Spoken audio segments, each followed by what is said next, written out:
Pour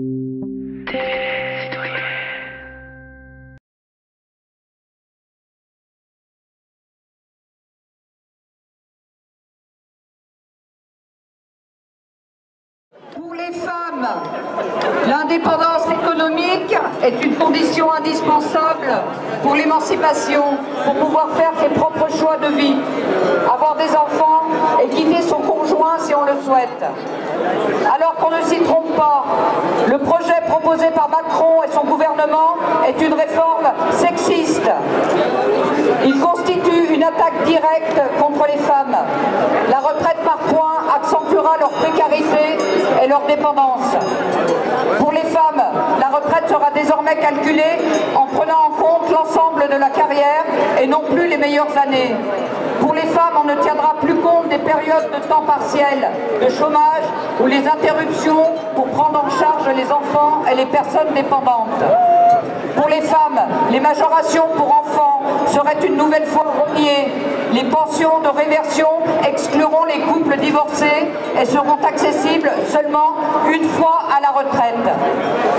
Enfin, pour les femmes, ce sont les professions dans lesquelles elles sont concentrées qui paient un lourd tribut. Plus de reconnaissance de la pénibilité et plus de départ avant 62 ans pour les 400 000 aides-soignantes, infirmières, sages-femmes, puéricultrices, effondrement de la retraite des 600 000 enseignantes, agricultrices et femmes d'agriculteurs, sans oublier les ouvrières d'usine, les auxiliaires de vie, certains métiers chez les cheminotes et bien d'autres professions encore. Avec cette réforme des retraites, la violence que les femmes subissent peut s'intensifier. En 2019, 149 femmes ont été assassinées par leur mari, conjoint ou ex-conjoint. 11 femmes depuis janvier 2020. On demande souvent pourquoi les femmes ne portent pas plainte, pourquoi les femmes se taisent, pourquoi les femmes ne partent pas.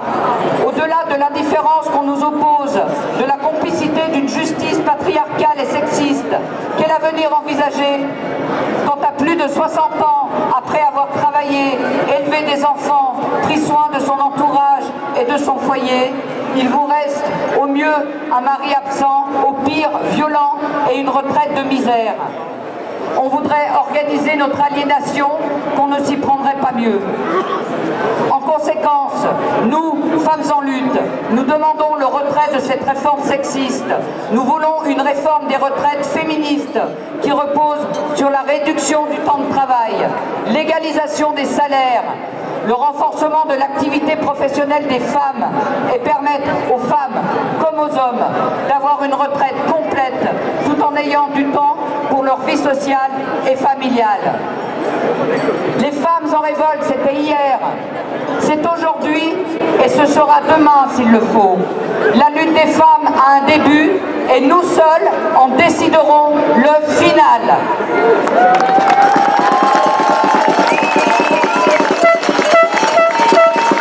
En fait, le gouvernement n'a toujours pas retiré son projet et de toute façon, on sait qu'il ira jusqu'au bout et donc nous, on va aller jusqu'au bout. Et c'est une telle attaque contre la destruction, contre les droits de tous les travailleurs qu'on ne peut pas laisser passer ça et on va continuer. Avec toutes les carrières hachées qu'ont les femmes, ce sera totalement impossible qu'elles aient le nombre de points suffisant pour partir à la retraite, même à 65 ans. Ils mentent quand ils disent que les femmes en seront les grandes gagnantes. Ils mentent quand ils affirment que les retraites ne vont pas baisser, que c'est un système universel. Ah bon? Et les policiers, les pilotes de ligne, les douaniers, les gardiens de prison, etc. Il y a aussi la majoration de 5% qui est soi-disant pour les femmes. Le problème c'est que c'est 5% sur le salaire le plus important, que ça marche par couple. Donc ce sont les hommes qui vont avoir ces 5%. Et si jamais le couple se sépare, les femmes n'auront plus rien. Ils sont prêts à passer cette réforme en force à coup d'ordonnance et pourquoi pas de 49.3, puisque l'enjeu principal est de permettre la retraite par capitalisation pour que la finance puisse faire main basse sur les 400 milliards du budget de la Sécu. Ils attaquent tout et ils continuent à attaquer tout ce que le collectif a mis en place pour avoir une société dans laquelle on peut vivre. Ils s'appliquent à détruire tout, tous nos conquis sociaux, nos services publics et avec eux, le pays est à vendre. Les attaques sur le droit de grève. En face du peuple, nous avons un gouvernement qui n'hésite pas à donner la charge contre la jeunesse en utilisant les gaz lacrymaux, les gardes à vue et les poursuites judiciaires. Des élèves brutalisés par des forces de l'ordre aux abords de leur lycée, voire dans leur lycée, ça a été le cas à Mélan. Des gendarmes qui entrent dans les établissements. Des chefs d'établissement qui menacent les élèves de zéro, qui leur refusent l'accès à leur propre établissement. Des professeurs qui trouvent les entrées cadenassées de l'intérieur. Des élèves qui sont incités à dénoncer leurs camarades les plus actifs. Les nombreuses menaces de la part des recteurs envers les professeurs mobilisés. Cette réponse brutale et policière n'est pas digne de notre démocratie.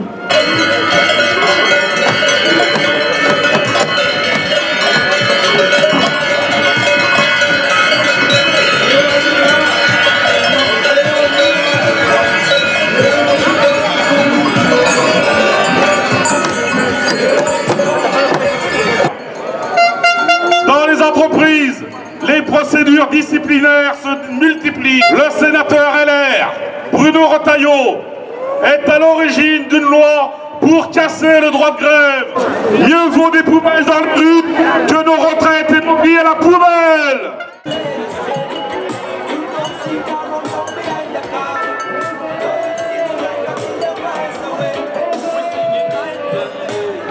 En Savoie, l'intersyndicale demande aux médias locaux d'organiser un débat public contradictoire entre nous et les parlementaires. Alors, mesdames et messieurs les parlementaires savoyards, aurez-vous le courage de faire vivre le débat républicain ?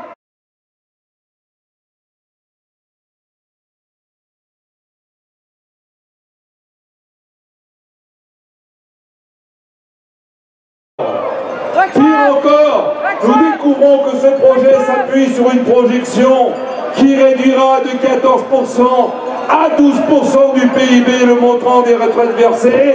À présent, c'est sûr, même les retraités actuels subiront une baisse de leur retraite, les parts du gâteau se réduiront. Jamais, non jamais les travailleurs ne pourront accepter la retraite des morts du président Macron.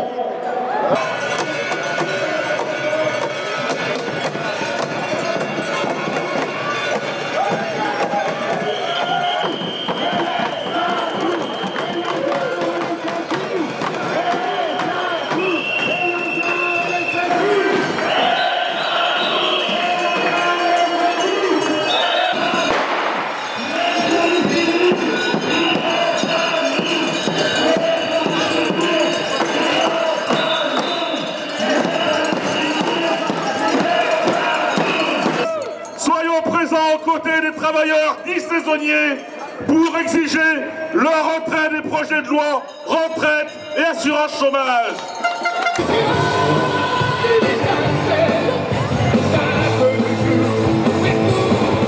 Allumez le feu! Allumez le feu!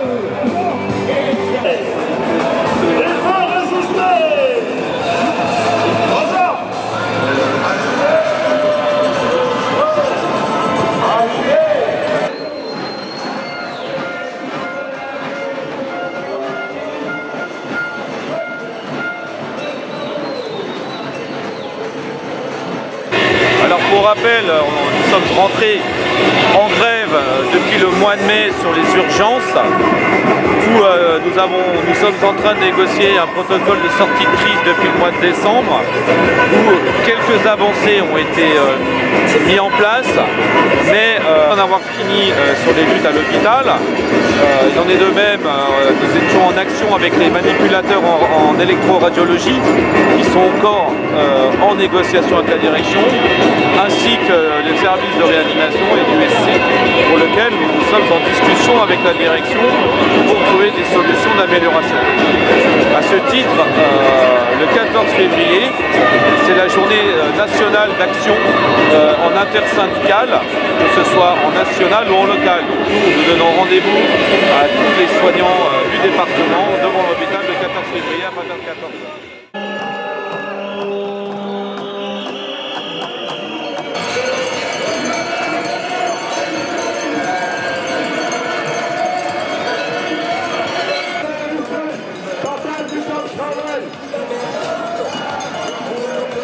évidemment, la manifestation, c'est une façon d'agir.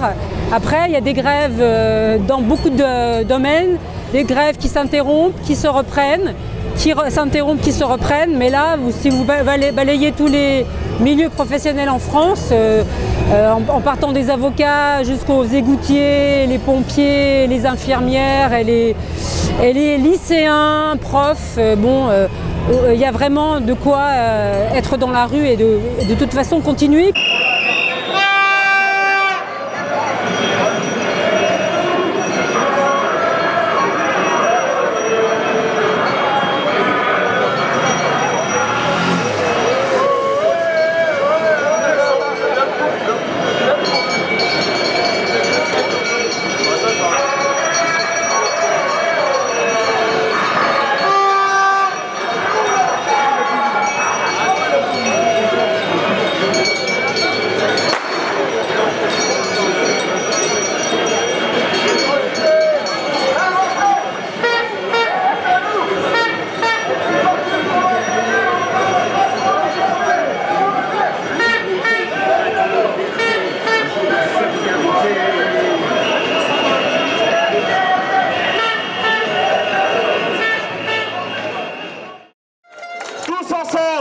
Amplifions les luttes, la victoire est à notre portée.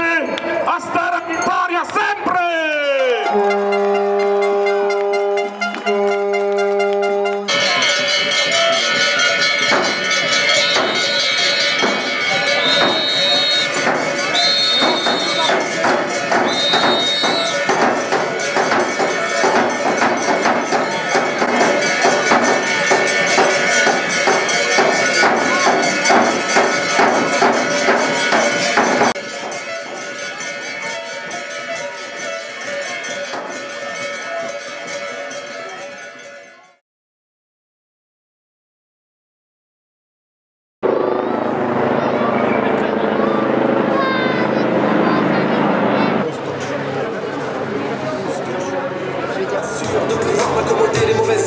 Dans un local, le cerveau qui explose, c'est quand qu'on passe à autre chose.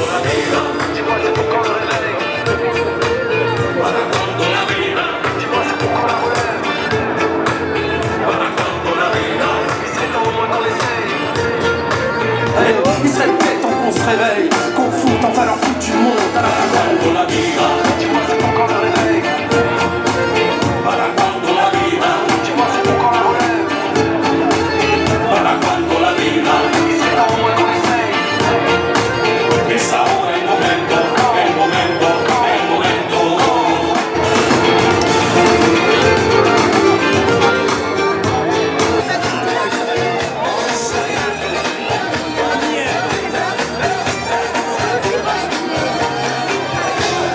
Ne nous regardez pas, rejoignez-nous.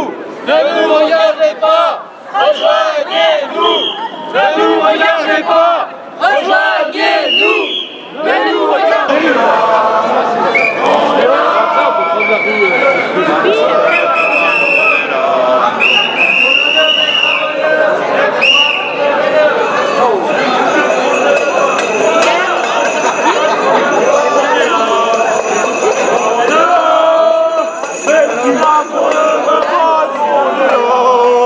Pour le droit des travailleurs et pour la Macron ne veut pas qu'on est là.